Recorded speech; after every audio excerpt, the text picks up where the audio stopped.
how we come to a Great Tribulation period that lasts for 30 days is we backfill information. We don't make an assumption. We just take data, we take information, and we backfill that information until we come to our understanding or our conclusion. Let me give you an example. When we see these words right here, the powers of heaven shall be shaken, what Jesus is talking about here in Matthew 24:29, and we see what he's saying, but he says the powers of heaven shall be shaken. Therefore, we know that Jesus is talking about his coming is in the middle of the last 7 years, because he's equating it with the war in heaven, when the powers of heaven will be shaken and Satan and his angels will be cast down. And we know that the war in heaven happens in the middle of the last 7 years. Almost everybody agrees on that. So when Jesus equates the war in heaven with his coming by saying the words, and the powers of heaven shall be shaken, we know that his coming and that appearing that he's talking about here in Matthew 24 happens in the middle, because he equated it with the war in heaven, if that makes sense. So we know then that the Great Tribulation ends in the middle when he appears, because the first part of verse 29 says, immediately after the tribulation of those days, the powers of heaven shall be shaken, which happens in the middle, which is why the coming of the Lord happens in the middle.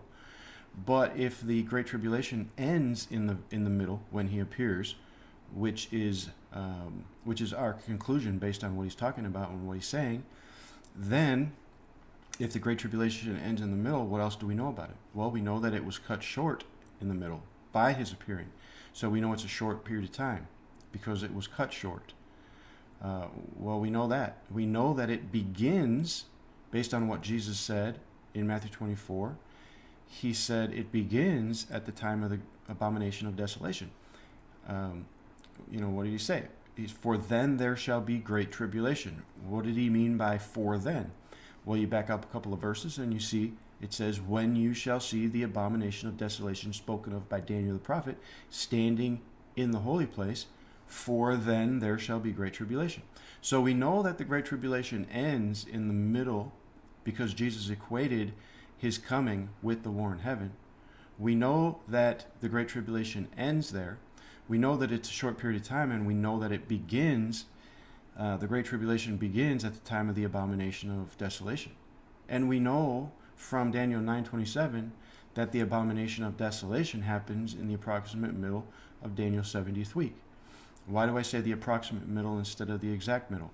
Because the word that for in the midst of the week, or in the middle of the week, that word is katsi in Hebrew, and it can be used in a precise manner and it can be used in a very imprecise manner. And you can look up the different instances in the Old Testament when the word katsi was used, and you can see sometimes it's precise, sometimes it's not precise, and it means approximate. And I believe in Daniel 9:27, when it says in the midst or in the middle of the week, that it's not talking about the exact middle, but more or less talking about an imprecise middle, approximately in the middle. So what do we know? What do we know so far? We know that the appearing of the Lord happens in the exact middle because of Jesus' words, the powers of heaven shall be shaken, and then shall appear the sign of the Son of Man.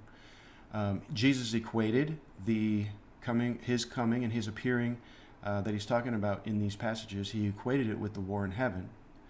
Okay, so we know that his appearing happens in the middle. We know that the Great Tribulation happens or ends in the middle when Jesus appears. We know that the Great Tribulation is short because it will be cut short.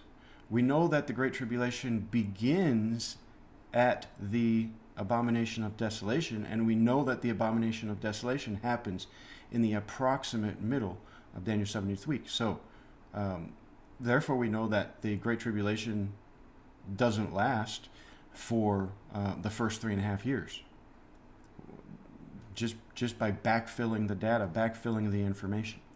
So when we go to Daniel 12 verse 11, it says from the time of the abomination of desolation, thou shalt abate 1,290 days. Well, there's the extra 30 days. So there's where we have backfilled all the information, and now we see that the Great Tribulation lasts for 30 days.